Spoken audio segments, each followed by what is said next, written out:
All right, so we all got together in class on campus. This is small business growth and development. This is section 8. We are in the class, and we have Felipe and Brenna from VRES and YRES. Today's focus will be YRES, but you two together can talk about YRES. That's fine. We will be collaborating with YRES throughout the term, and some of our assignments will address YRES, and definitely our final projects will address YRES. So I think it's very important for us, particularly on day one. This is not day one, by the way. There's a second class of the term, but the initial part of the term. It's important that we learn about the organization as much as we can. So we are very happy that you two joined us, and that gives us an opportunity to learn about the organization. After your presentation, we're going to have a Q&A session. First, you and I will have a Q&A session, and then I'll open the floor for the students. So without any further delay, why don't you go ahead with your presentation? Thank you. Okay, thank you, Ujjwal. I can go ahead and share my screen here. Just give me 1 second. Can you see my screen? Yes, we can see the Okay, screen. great. Go ahead, Awesome. and we can hear you too. Perfect. All right, so today we'll be presenting on York Region Educational Services. To start it off, my name is Brenna. I am a program manager. Much of my work has to do within the scope of VRES, which is Vancouver Region Educational Services. But as you'll find out through the course of this presentation, VRES and YRES are very closely linked, and a lot of my work when I initially started with this organization supported YRES initiatives, so I'm quite familiar. However, supporting me, we also have Philippe here to talk to us, and he's tuning in from Ontario time, which is later than our time. So I'm appreciative to have him here. Philippe, if you want to go ahead and introduce yourself. Yeah, so I'm Philippe. I'm the Community Programs Manager from York Region Educational Services. So I manage different things such as educational workshops and events as well that we host here in Ontario and York Region. All right. Thank you, Brenna. So the few things that we'll be going over today, we'll be talking about YRES and YRES's mission, a few key pillar YRES events, and then we'll talk about the key issues, and then lastly, getting into the Q&A. So about us, YRES is a registered nonprofit charitable organization based within the York region in Ontario. If any of you aren't familiar with the Ontario area, York region, it's near Toronto. The mission and vision. YRES's mission is to provide individuals with free and affordable educational resources in a safe and supportive environment that inspires, motivates, and helps lay the foundation for personal growth across York region and beyond. The vision is that York Region Educational Services will be a leading provider of high-quality learning programs and educational resources in the vicinity of the York region. I know there was some interest about the short-term goals and the long-term goals of the organization. As far as short-term goals is to expand outreach from Markham and to more areas within the York region, as well as ensuring operational stability due to seasonal funding, for example, the Canada Summer Job Program, where we get a lot of funding for some of our staff over the summer, our seasonal staff, and volunteer-based working model as a nonprofit organization, establishing core programs that are different from the marketplace, so the other nonprofit organizations that may operate within the York region. Philippe, I don't know if there's anything else you wanted to add to that? No, I think you covered everything. And then, yeah, just the vision is we're looking to be one of the leading providers of high quality learning programs and educational services in the vicinity of York region and surrounding areas. So getting into some of our pillar events. The main ones, though, as you'll see from the York Education website, there are a number of different initiatives, events, and programs that are run, but we'll be talking about a few specific ones.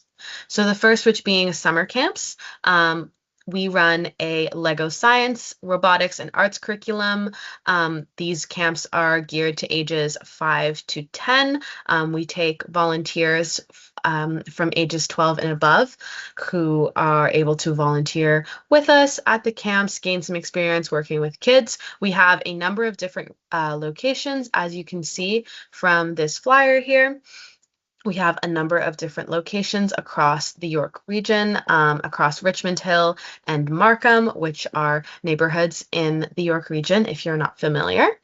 And we have a number of different locations. These are, I don't have exact number of campers off the top of my head, but I believe it's somewhere in the hundreds of campers that we take in every summer. So this is one of, oh, go ahead, Philippe. Yeah, I was just going to say, yeah, so the reason we're also talking about the summer camps is because this is one of our biggest programs here in New York region. So this year, or usually last year, we only had about 5 or 6 locations. This year, we were able to expand to about 7. And then, yeah, we have usually our curriculum is catered towards STEM topics, right? So science, technology, engineering, arts, and math, as you can see at the top of the flyer. And yeah, we recruit a lot of volunteers to make these programs run and be able to also keep them affordable as well for parents. So we try to run these camps in areas where we notice, there's maybe lower income areas. So that way, those families are still able to access resources like this that we offer. And yeah, mainly the target age range is usually ages 5 to 12. And then we do, if you see in the map, we try to spread it out and capture as many areas as we can. So we have a few more down south in a city called Thornhill. And then the top right, that's East Markham. And then the middle, there's a little more, it's Richmond Hill, which we also cover. And then we're looking to, a long-term goal is to maybe expand a little more into other surrounding cities as well. Yep. Thanks, Philippe. Yep, of course. The next pillar program or pillar event is our community programs and events. So we run a number of different events across the York region in addition to our summer camps. So some of these are volunteer fairs, volunteer appreciation events, guitar workshops, mental health workshops, and Lego STEAM workshops. These are just some of the many programs that we run. I'm sure if you look on the York Education website, you'll see that there are more. But volunteer fairs is definitely a big one that we focus on.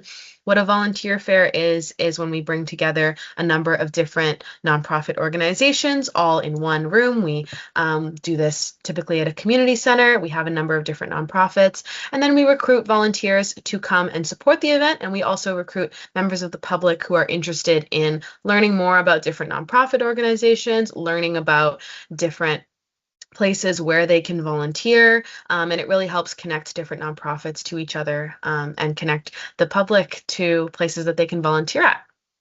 Philippe, is there anything you wanted to add about community programs? I know you're quite familiar.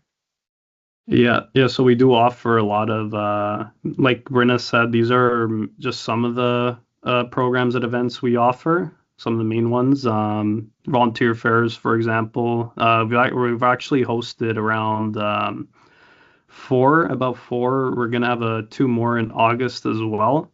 And these take place in surrounding areas of York region as well and neighboring jurisdictions.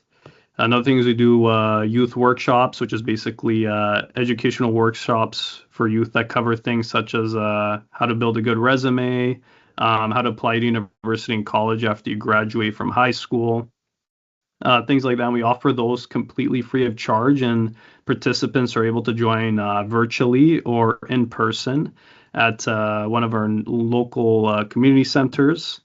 Another thing is we do, there's some workshops we do occasionally in Lego robotics.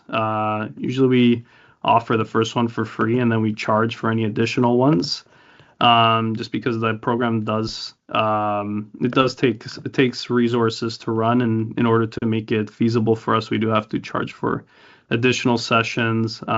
We do teach a few languages as well. These are more like once a month, and then they cover things such as French, Mandarin, Japanese, and even Korean. Most of these programs are actually paused right now in the summer since we focus most of our resources into our summer camp. So, all these youth development workshops and stuff like that are paused, but then throughout the year, once our camps are done, we continue running these and offering other educational programming as well. Great. Yep. Alrighty, and lastly, another main focus of ours is the Volunteer Success Program. So the Volunteer Success Program is funded by the Canada Service Corps, which is an agency under the Government of Canada. The goal is to recruit volunteers and have them gain meaningful experience through volunteering by providing opportunities and roles for them. So when volunteers reach 120 hours logged with our organization, then they are recognized with a 120-hour certificate recognizing their contributions, and it's by the Canada Service Corps. It's eligible for youth ages 12 to 30, so it's our Youth Volunteer Success Program, and it's targeted towards youth ages 12 to 30. There are opportunities that are in-person, hybrid, or fully remote, and we engage volunteers across Canada, and we've collabed with 80+ partners across Ontario as a part of this program. We see a lot of high school volunteers in Ontario, especially because of the requirements in order to graduate, that high schoolers need a certain number of hours. But we do see volunteers who are university students who are looking to gain more experience. We see people coming to volunteer who are maybe looking for a more flexible form of volunteering. I know when I've worked with volunteers at YRES, they are often excited about the fact they can do hybrid volunteering or fully remote volunteering. We do have placements available for volunteers to learn about data, to do some data analysis or to do market research or web design or social media. And it just gives them an in into the world of, for example, data analysis, when they might not be able to traditionally land a job without some basic experience in data analysis, or they would have to do some schooling beforehand. So it gives our volunteer success program is very flexible. We also offer regular in-person and virtual networking events so that volunteers can meet each other and get to know each other. And each volunteer has a youth advisor that they helps coach them along their journey. Yeah, you did a pretty good job, Bryn, explaining it. And another thing was you also partner with a lot of organizations throughout the York region in order to introduce more opportunities to youth. For example, we collaborate a lot with community centers, local libraries as well, which, we actually, something else I didn't mention earlier, part of events is we're having a back to school drive in August.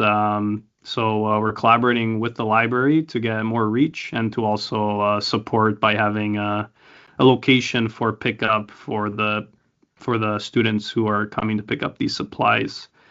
And then as Brennan mentioned, we have a lot of volunteers engaged across Canada because we're able to offer volunteer opportunities virtually. So you can volunteer from almost anywhere as long as you have access to a computer and internet. Yeah. All right. So now that we've given the overview of YRES, we'll be getting into some of the key issues that we are looking to solve with your help. Issue number 1 is financial sustainability and strategic investment.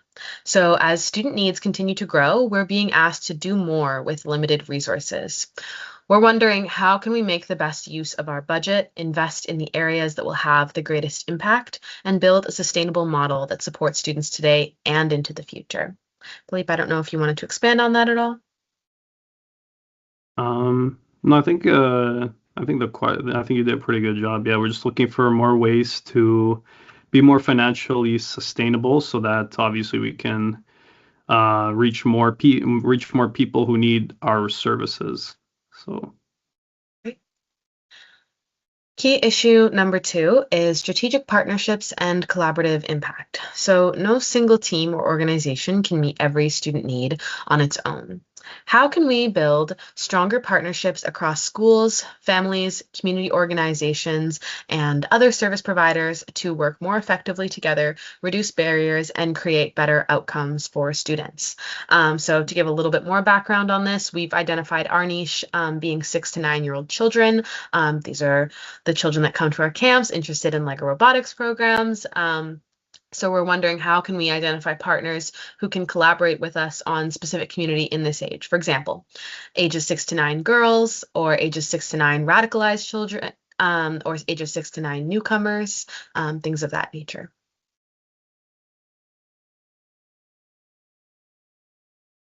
Key issue number 3 is future-ready learning and digital innovation. Technology is changing the way we teach, learn, and work. How can we embrace innovations like AI and digital tools in ways that improve learning, support staff, and prepare students for the future while ensuring they are used responsibly?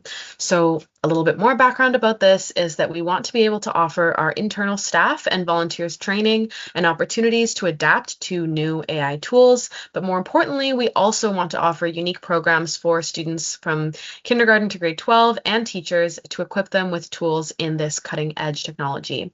What should we be doing to enhance future readiness?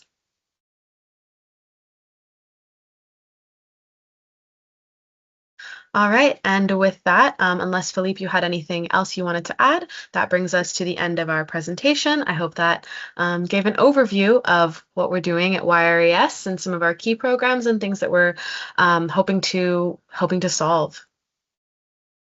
Thank you very much, Brenna and Philippe. We will have a Q&A session now, but before that, let's all give a big round of applause for our guests. Thank you. It was a very nice overview. We got some good idea about the organization, but with the Q&A with me, I think we can go deeper into the organization to understand it a little better particularly for our students, to make sure they understand it. So we learned about the summer camp from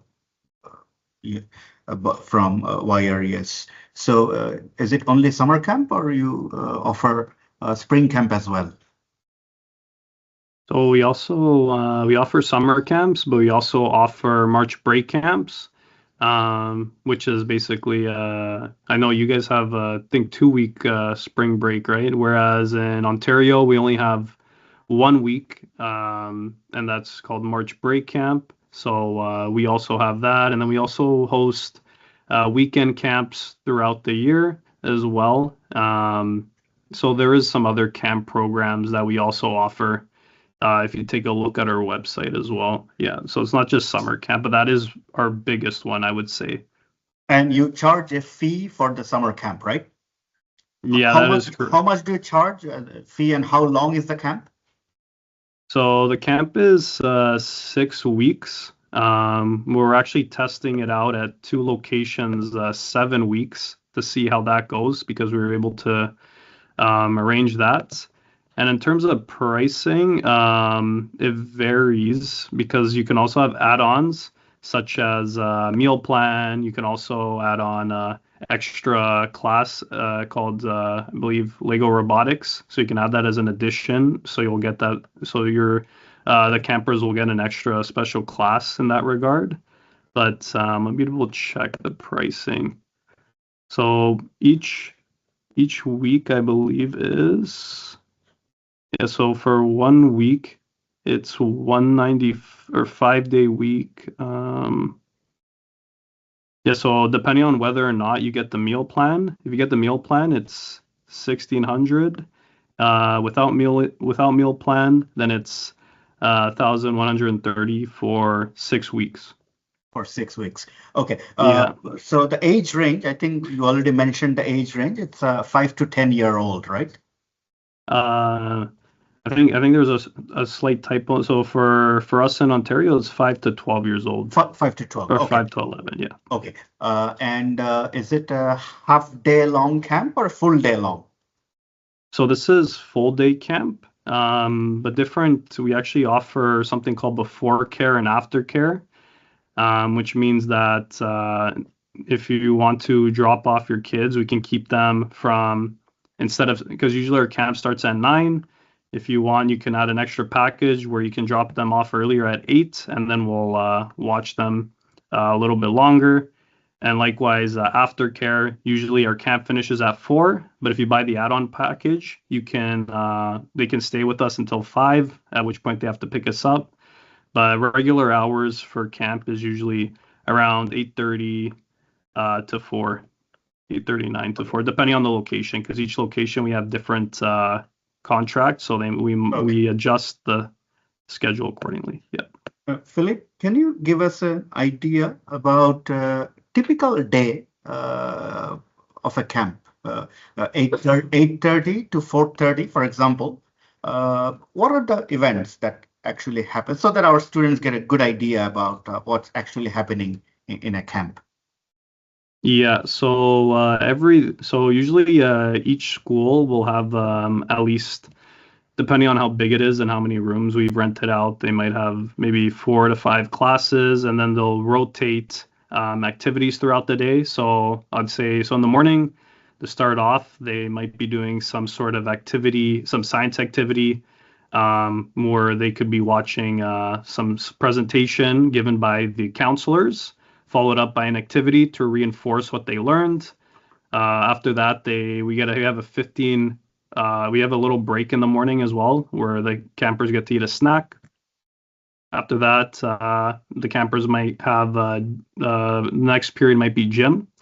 So they'll go to the gym. They'll play some sport. It could be soccer, basketball, badminton. We try to switch it up every day, or at least every week, so that the campers remain engaged and so they don't get bored of always doing the same sport over and over. After that second period, they'll have lunch, which is an hour. After lunch, they'll go back to doing a different activity, and it all revolves around STEM, right? So whatever they're doing throughout the day is based off one of those, either science, technology, engineering, arts, and math. There's actually a workbook that each campers gets, and they work on that during their art period, which could also be the third period, and then that could include like coloring, maybe arts and crafts, right? And then last period could be sometimes we'll have a free period, so last period could be free time where they can do whatever they want. Maybe usually we'll set up like some mini game for some of the campers, and the other campers can sort of do their own thing. If they want to draw or play cards, we'll have that as well for them. So yeah, basically a regular day consists of 4 periods. Yeah. Oh, nice. YRES collaborates with different organizations and work together. So when you collaborate, when you create an official partnership, what's your criteria usually for that partnership to happen? Because one of the issues that you shared with us that our student teams will address that is how YRES can strengthen the partnership, right? So now if you help us understand how these partnerships happen in the first place, that'll be helpful for our students to go step by step. So would you help us understand that? Yeah, so usually partnerships are based off of basically we want them to be mutually beneficial, right? So first we do some research on the organizations, or maybe we meet them at like an event or something like that, right? And then from there we sort of talk to them, see what sort of services and programs they offer, and then we see how we can sort of collaborate on a certain initiative so that both parties get something out of it, right? But yet sometimes it can be difficult to find those types of organizations where we can have that mutually I think beneficial. there's a connection issue, maybe. Philippe, Yeah. from you. I think now it's good. Yeah, go ahead. Go ahead. Yeah. Was I cutting out? Just last few seconds. Okay. We heard most of what you said, but please continue. Yeah. So it's just we want to make sure that the collaboration is beneficial on both sides, but then we have trouble finding sometimes these types of organizations where we could benefit both sides from, right? Most of the time we go to events and then maybe they're doing something completely different, or maybe they're doing the exact same thing we are doing, so we don't really see how we could collaborate because we're almost like competitors, right? So maybe just exploring ways on how we could maybe benefit both parties without impeding on each other's You're cutting off again. Last few seconds. Yeah. Just as I was saying, and without impeding on each other's services, right, or profits or whatever. Does that make sense? Yeah, absolutely. So it was important for us to understand what you usually, kind of the criteria that which kind of organizations you would like to collaborate. So we got some idea. Thank you, Philip. Yep. You talked about quite a few learning programs, also events, community events, social events, and so on. How do you decide on these programs and events? How do you measure the community needs for programs like that? What's your way of doing that research? Yeah, that's a good question. So I would say one thing is sometimes we'll apply for grants for funding, and then sometimes we have to use that funding towards these events. And so for that reason, that's one of the reasons we do some of the events. But then for other events that isn't where we don't have strict funding and we kind of just do our own research, would be the volunteer fair, for example, right? In York Region, at least, we've done our own research and we see there's not too many opportunities that connect volunteers with organizations in person, at least, right? You can always find like portals online, but we feel like in person it's different because you can actually meet the volunteer managers face to face, which is a lot better than the portal, right? Because maybe you'll apply and then you won't even know if they're going to get back to you or not. So I'd say one way we find out is just by doing our research, right, and seeing what kind of events would be impactful and useful to the community. Just for example, the back to school drive as well, right?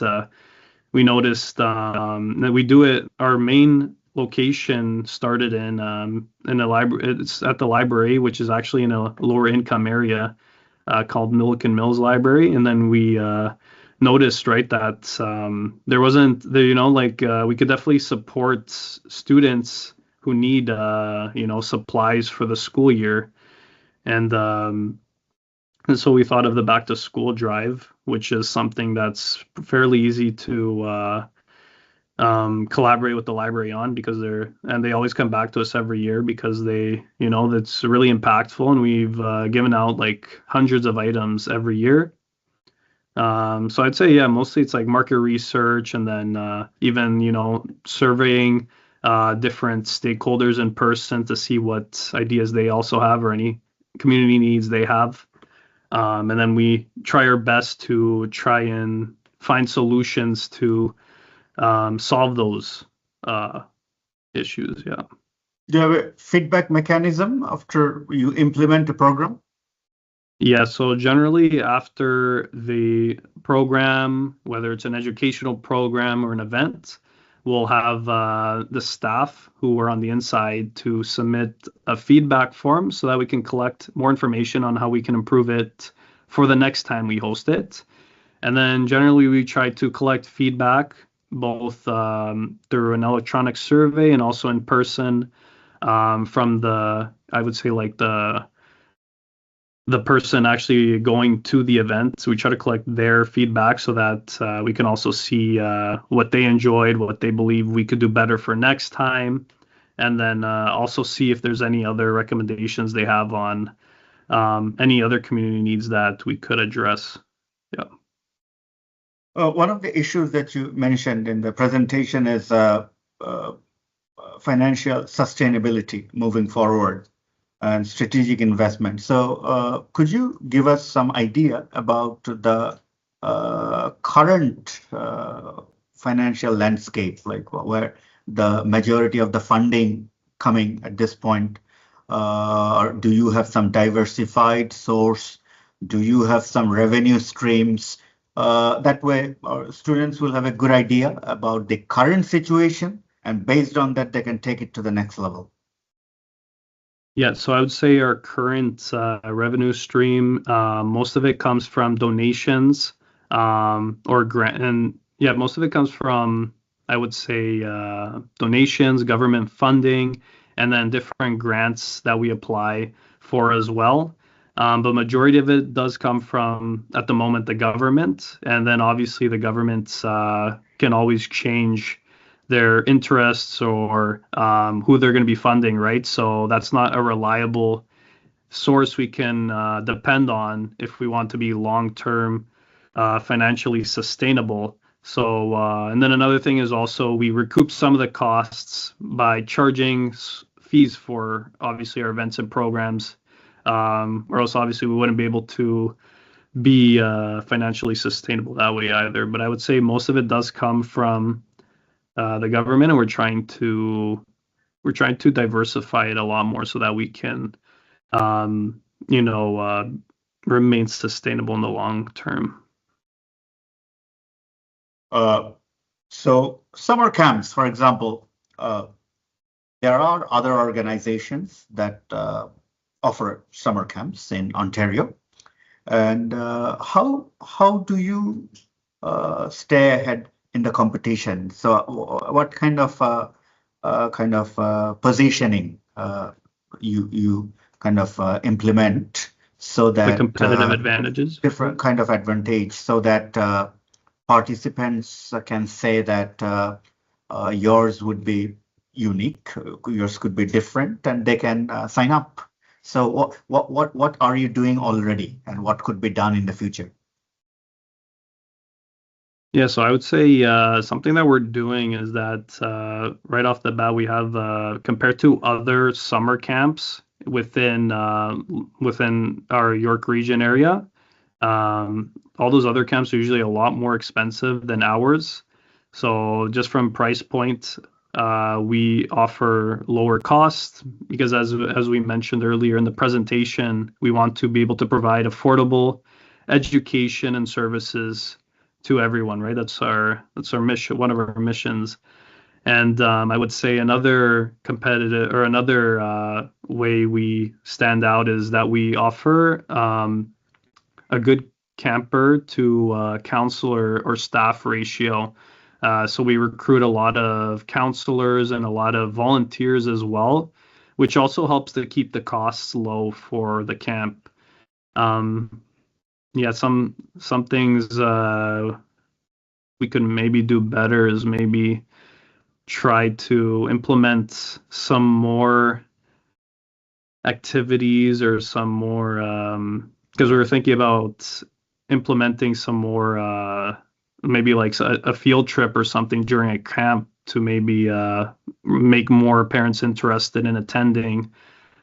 But then obviously that would make the costs a little higher and be more to manage. But if we could somehow make that happen, that would probably, make the kids have more fun and then also make the camps more enjoyable as well and more competitive, right? Philip, help us understand how the organization evolved. So YRES was the first one it started, and then it evolved, it grew pretty fast. And then you thought about having similar services in different cities, different provinces in Canada. now we see VRES in Vancouver, and it kind of follows the YRES model, but it has its unique initiatives, but the model is pretty consistent with YRES. So for our class, would you help us understand the history of the organization and how it evolved, how it evolved itself, plus how some new initiatives were taken, such as VRES? Yeah, so I would say the organization first started off as, we saw a lot of parents and a lot of communities that needed educational resources that, sometimes didn't have, that weren't able to access them, right? So from there, we just, the founders decided, let's create York Region Educational Services, and then they started to offer different workshops, such as the youth workshops I mentioned, and then the summer camps as well. So in the beginning of the summer camps, we didn't have that many locations, right? I think in the beginning we only had like two or three, right? And then over time, as we gained experience every year, we were able to slowly learn from our past experiences and see what sort of staff and what sort of materials are needed in order to run a successful camp, which, eventually as we continue to master it and learn, we're able to keep the costs low still while still being able to provide a great camp for everyone, right? Another thing we also worked on is we needed volunteers to also keep costs low and be able to run all these different programs. And that's what sort of helped us as well.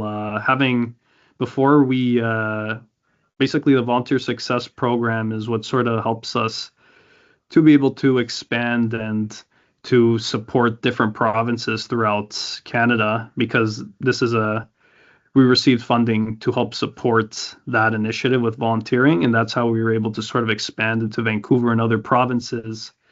And so that just goes to show, we have a really good volunteering. We have a lot of good experience with managing volunteering programs and with managing volunteers. And so we just sort of copy and pasted these experiences into other cities and other regions. And obviously, not every city, every province is going to be the exact same, right? For example, in Vancouver, in March, they have a 2 weeks for spring break camp, whereas in Ontario we only have one week. But these are things we learn, and then we take what we learn, and then we adjust as necessary and adapt. And then from there, we're able to continue to expand and grow.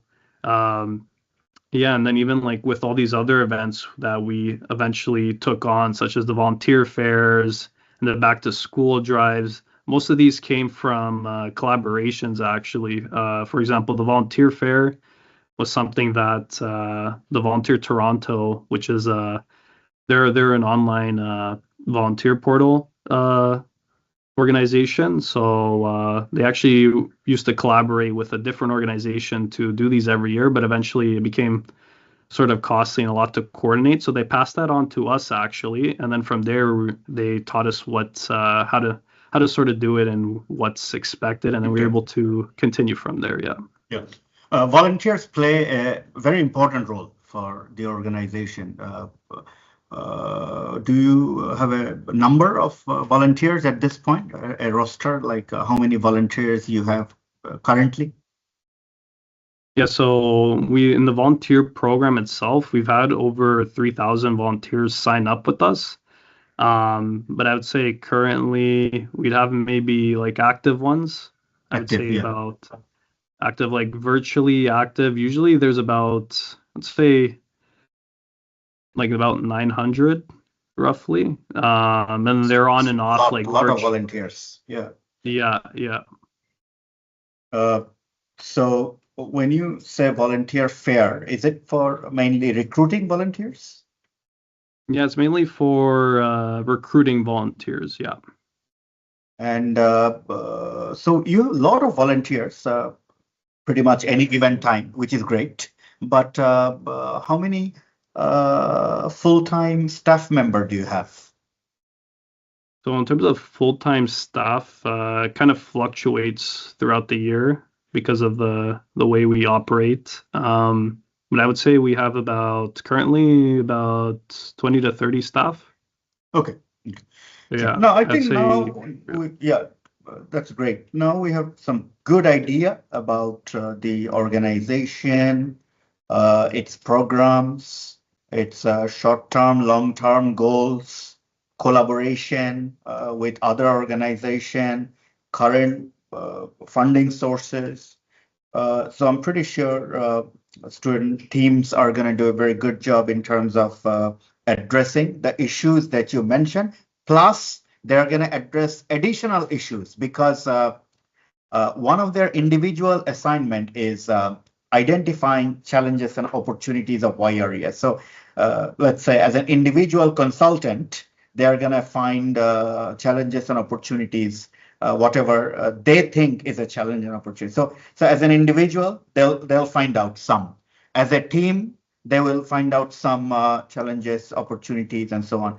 You also mentioned a few today. So as a whole, they will come up with a final report at the end of the term. So I think at this point I can take a few questions. It's a small class, so our microphone is attached to the camera. So when you ask the question, probably Brenna and Philippe wouldn't hear you. So what I can do is you ask the question, you raise your hand and ask the question, and then I can repeat the question. Okay, go ahead.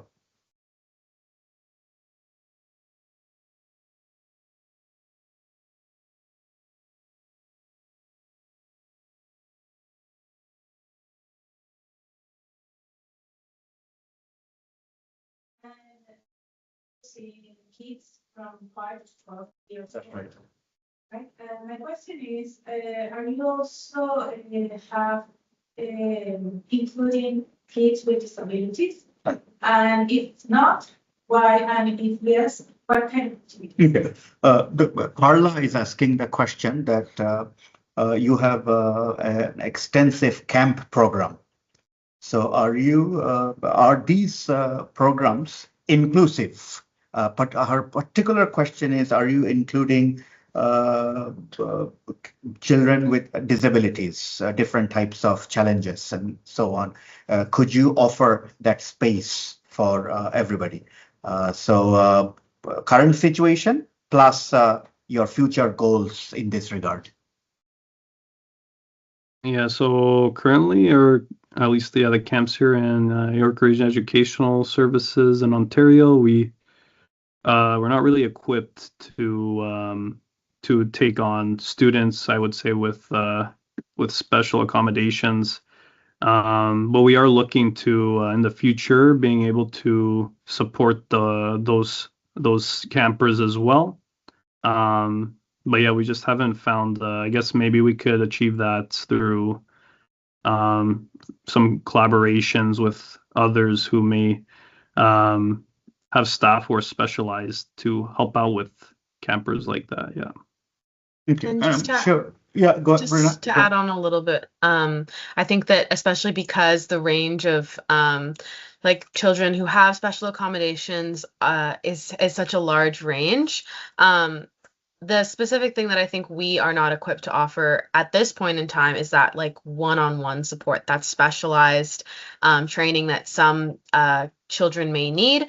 That's not what we're equipped to offer right now. However, because it is a spectrum, if there's kids that need a little bit of extra support or we do still, try and accommodate where we can. It's that one-on-one specialized support that we are not equipped to give right now. But if it's kids who just need a little bit of extra help or just a little bit more patience, that's definitely still something that we do our best to accommodate, and we still try to be inclusive. But we also don't want to overpromise if we can't accommodate the things that a certain camper may need. Thank you. Next question. Yeah, please. YRS. But do you have a question to them?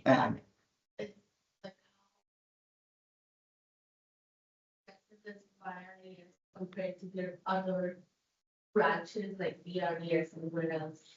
YRES is the first one. So they kind of developed and it took some time for them to grow.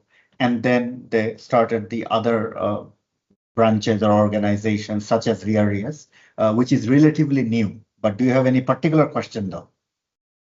Good. Yes. Because they also mentioned that they offer meals. I want to know if they also have some partnership with food providers. Particularly camps you're talking about, right? So, Philip and Brenna, you were talking about providing meals in the camp. So, is it a result of some partnerships with any food business or catering company, or how? What's behind it? Is it a separate business? So, our student tries to understand the food part of the camp. Yeah, so the food part of the camp is, we have like a catering company that we've been working with for, I'd say the last couple of years. So we're able to offer that for whichever campers decide to sign up for that. And then every week or every day, there's different foods, to keep the campers, because obviously they're going to get really bored and quickly if they have to eat the same thing every day. So there's always something different. And then we're also able to accommodate campers who may have allergies or if they can't eat certain foods, we're able to arrange different foods through the catering company so that those students can still be able to have the meal plan. All right, thank you. Next, please.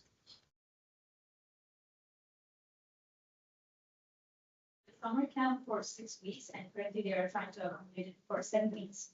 Okay. And I understand that there are various programs like languages, the summer camp. STEAM program, science program, yeah. They have personal development programs for youth and seniors. Probably that's not camp, that's a different program. Yes. So, yeah, that comes under personal development. So my question is, I understand the summer camp. It's from July till June till August. That's right. I want to understand, since they've mentioned that for the summer camp, they put all the resources from the other programs to this one. I think Philip said that. So I'm trying to understand what's the timeline of the whole thing. Look, I think the question is, right now you guys are busy with summer camp, right? So when would you implement the other programs that you mentioned? So our student is trying to understand the timeline of your program offerings.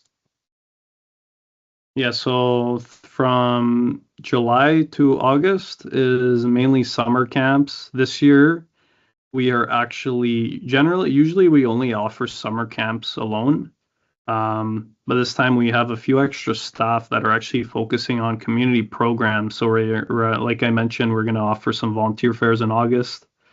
That's besides the question. So July and August is summer camps, and then from September all the way until June-ish is all our other programmings. So that's like the youth workshops, those the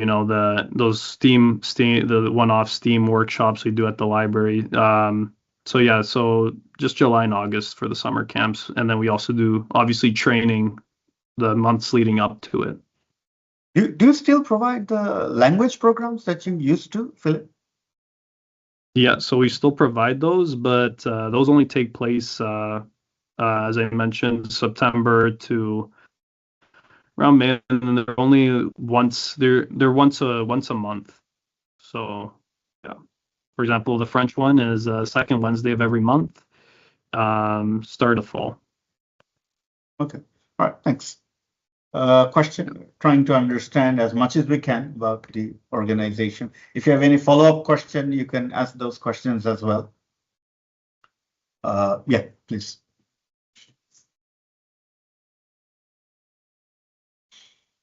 For the workshop, what does the capacity look like usually so far? What the workshops that you already conducted? Could you give us some idea about how many people attended and how was it? How you felt about it and so on? Yeah, so the youth workshops, generally they take place sometimes depending on if there's like a holiday, it might be bi-weekly, but usually we try to host them weekly, and then there'll be different topics, right? Such as how to build a good resume, how to write a good cover letter, how to apply to university and college. Um, these are available both in person and virtually. So we're able to get, I would say, around 10 to 15 participants, given depending on the topic. Sometimes even, right? Some topics might be more interesting than others for youth. So yeah, I would say about 10 to 15. And then sometimes there's a lot more virtual participants than there is in person as well. Yeah. So for the camp, for these events, the venue that you use, do you rent it out, or your collaborators kind of donate the space? How does that happen? Yeah, so depending on the program and the event, we'll have, for example, the volunteer fair. That's something that we have to rent out to the venue to be able to use it. And then we sort of make our money back by charging a small fee to the organizations who want to table there. For attendees, it's completely free, but that's how we're able to make our money back through there. For educational programming, we want to offer it for free. So for that reason, we try our best to also keep it financially sustainable for us. So usually we have partnerships, for example, with the library or the community centers, where they donate our space. As long as we offer some beneficial programs such as our youth workshops, which we do for free. So most of your programs are for kids 5 to 12, and then we learned about the youth workshop. There's a program for senior citizens. What's that program again?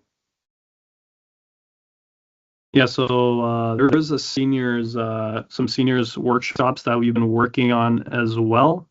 What's the content of that workshop like? What do you offer? Yeah, so for that one, we offer each workshop is different, and then it covers things such as like digital literacy, where we help the seniors get to know better how to manage, like how to use Google.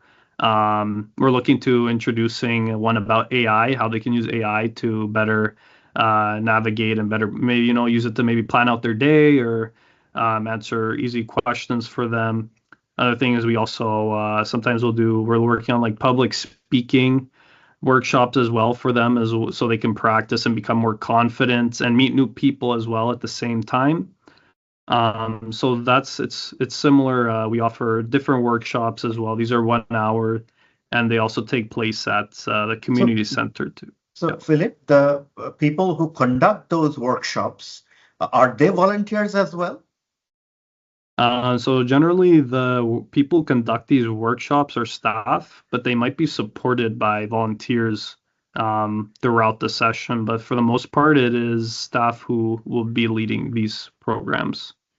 So your staff members are well trained for offering these type of workshops to different audiences. Because, for example, providing services for 5 to 12-year-olds probably requires some sort of training. So they go through those training if they don't have it already, right? Yeah, that is correct. We provide them training so that they're familiar and they know the different materials and they're comfortable with what they're doing. And then it's pretty thorough training. We give them a lot of different quizzes as well to make sure they understand the different trainings they did. And we also do practice. We also practice. We do like mock mock camp day basically for the summer camp, where we pretend that they're in a camp environment, and then we see how they would react to different scenarios. So this helps to further prepare them for different programs and services that they would be leading. In all these program deliveries, if you want to identify 2-3 major challenges that you are noticing last few years, because YRES has been doing it for some time now. So what are the major 2-3 challenges in these kind of program offerings that you think it's a quite a challenge? Yeah, so I would say and pay attention to the participant numbers sometimes, and occasionally there can be pretty low turnouts to the point that sometimes it's I wonder if it's even worth running. So I feel like something we could work on or use or we should try and find a solution to is how to get more participants to come to these workshops that we're hosting, or these other these other sessions as well, right? Because is it because we're not marketing it to the right audience? Is it because we're not there could be a lot of different reasons, right? But I'd say that's one of the problems that we could use help with. And then is it the marketing, Philip? Is it the right target audience identification? What do you think? Where is it going not so right? I would say that maybe it's the marketing, because for example, the seniors workshops, we're posting it on social media, but sometimes seniors don't even check social media, right? Or I would say even the youth workshops, I don't know, maybe I feel like for those ones, we're reaching out to guidance counselors and to schools to help promote them. But then the kids aren't, we're still not getting enough participation. So I don't know if it's maybe we're not making it, or maybe the topics aren't interesting enough, or maybe we have to make it more engaging somehow, right? By offering some extra incentives to make them come. Do you see recurring participants, for example, those who went to the summer camp? Do you see them in some other programs as well, because they loved the summer camp and they want to come back to the organization? Sometimes we do see that, actually. The summer camp, actually, every year we've sometimes have campers from the previous year or two who have come back for like the third year in a row. So that shows that they must find it interesting and valuable. Even volunteers as well. They volunteer at in other programs and events, and then we see them at camp as well. But I would say that I would say sometimes we do see people who come back to. Did you conduct some feedback with parents regarding camp experiences of the kids? I believe so.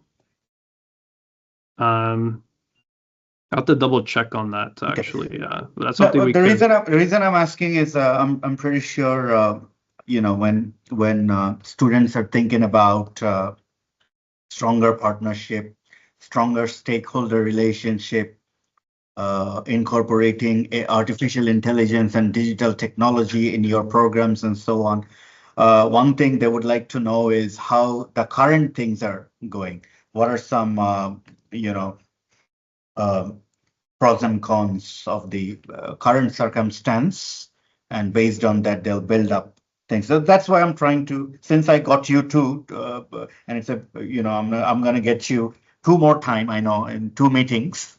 So I wanted to take this opportunity to kind of make sure that we have a little deeper understanding of the programs, what's working really well, what could be improved, those kind of things. So let's see if our audience has maybe 1 or 2 more questions, and then we can wrap up, because it's already a little ahead of the allocated time. Maybe 2 more quick questions, and then we'll wrap up. Let's see if somebody asks a question who did not ask a question yet, okay? If not, then I'll come back to you. Do you want to ask a question? Yeah, go ahead. Yeah. Sure. Skill of the volunteer. Okay, that's an interesting question. That you looks like you have a few hundred volunteers at a time. So you have a lot of volunteers. So the question is, what type of skill sets that you look for in a volunteer when you recruit a volunteer? So when we recruit a volunteer, we try to look for volunteers who are passionate in whatever they're applying for, right? So, for example, if they're applying to be like a marketing assistant, then we look to see if they're passionate about it, and if not, generally we try to accept every volunteer we can, because obviously the more volunteers we have, the more affordable and the more experiences we can offer youth in our community. And yeah, we just look for volunteers who are passionate and who are actually going to put work into whatever activities or position that they're assigned. Okay, so total number of volunteers is not a problem. We just learned that you have a few hundred volunteers. Is volunteer retention a problem at this point? Or retention-wise, you're doing pretty well too? I would say sometimes volunteers, once they join our volunteer program, sometimes they stop replying to our messages. So in that case, it does cause issues, right? Because then they're still in our volunteer program, but then they don't respond to our messages or emails.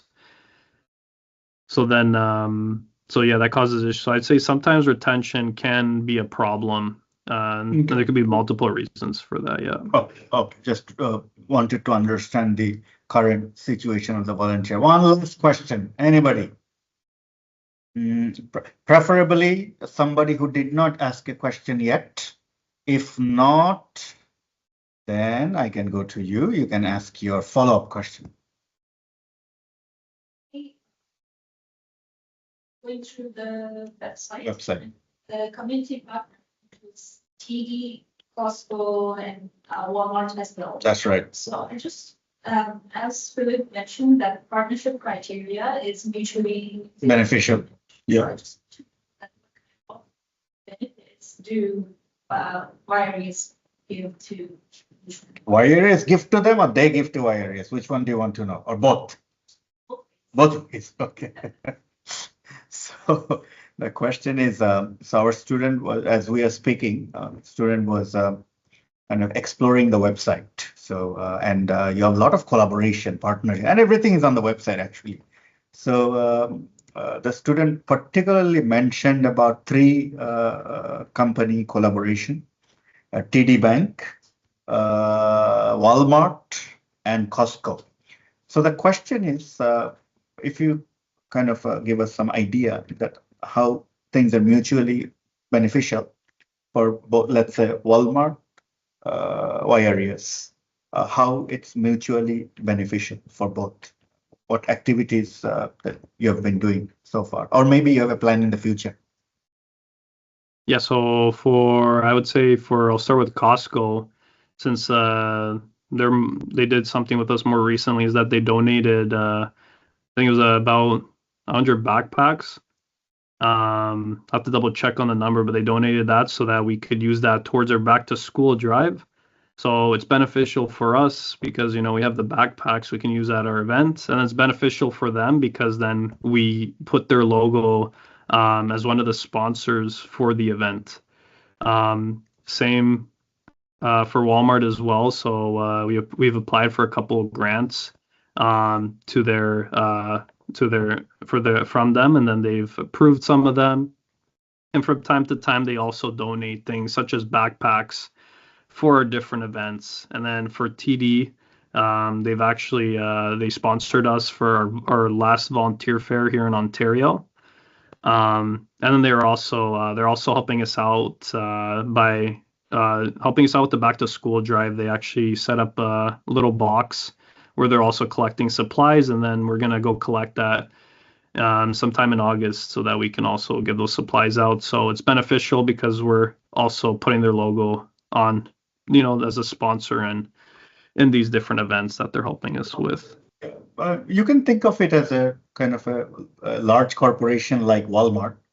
It's a part of the CSR that they have a corporate social responsibility. It's a company, and they get a chance to collaborate with a community organization. So that's how, if you think about, okay, what's the benefit of Walmart? Walmart has a CSR program for the society, for community, and they can do that through an organization like YRES. It's a win-win because YRES can get some support from a large corporation like Walmart, and Walmart also get an opportunity to contribute to the community, education, development, and so on. So that's how you can think about how these large corporations work. I told you that it'll be last question, but looks like they are very enthusiastic. So can we take one more question, Philip and Brenna? Yeah, that's okay. One last question. Sorry about that. So who wants to ask the last question? Somebody who did not. Did you already ask the question before? Okay, then it's your turn. Sorry about that. Go ahead.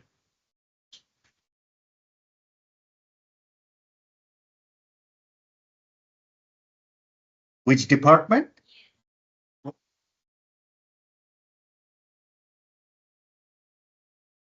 Oh, yeah. Right. So what's the question? Which that the organization has right now? They have marketing, they have finance, everything. But are you trying to ask where they need some support from you guys? Okay, so the question is different departments that you have: marketing, finance, maybe grant managing department. So among all these departments, which department needs some, let's say, some support? So maybe our student teams can kind of provide some support through their project. Is there any particular department that you can think of? In terms of particular department that we could use support in is maybe grant research, I would Okay, say. yeah, that makes sense because I think that my question was really broad. I mean, it's a department-wide question. But Philip, you're right. Grant, because one of the challenge or opportunity, whatever you call it, they mentioned the very first one they mentioned was okay, they do have government grant, government funding, but how can they make it more sustainable so that they can continue their operation with a more sustainable and diversified funding option? So I think grant department would be your answer and so on. So I think we got a good, solid idea about YRES and its partner organizations and the YRES-like organizations such as VRES. So I think today we got some good information, and we will continue to learn throughout the term. Philip and maybe Brenna can also help.